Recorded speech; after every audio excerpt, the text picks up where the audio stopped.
Miabot na sa siyam ka barangay ang naapektuhan sa African Swine Fever o ASF sa Cagayan de Oro City.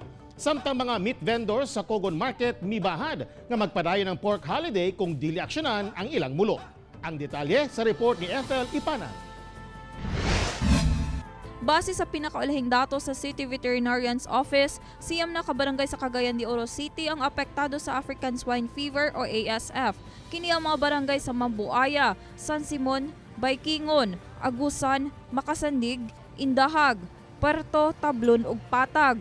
Bikabat na sa kapin 400 ka hog raisers ang apektado. Bisan pag-asa na nimo dadon imong baboy, sundon magana siya sa kagaw kay we don't have vaccines for that. Wala tayong mga preventive nga preventions niya na, no? We don't have vaccines. The more nga wala gyud treatment ana, once it's already attacked, then surely your animal will die.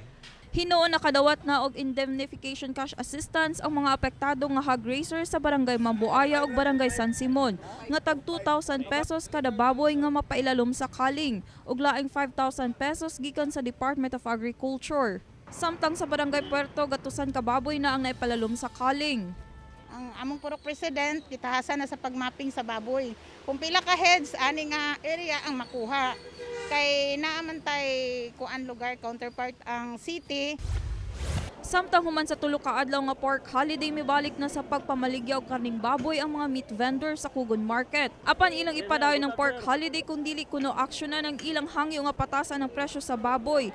Gikan 260 pesos per kilo nga price ceiling sa Department of Agriculture ug himuong 265 ngadto sa 280 ang matag kilo. Nga mahal makay baboy, 165 man ang live. Na sinati, nabati nato nga wala gyoy nagbaligya. Doon naman galing pero katong mga bahaw-bahaw. Kauban si James Yap sa kamera, ako si Ethel Ipanag para sa One Mindanao.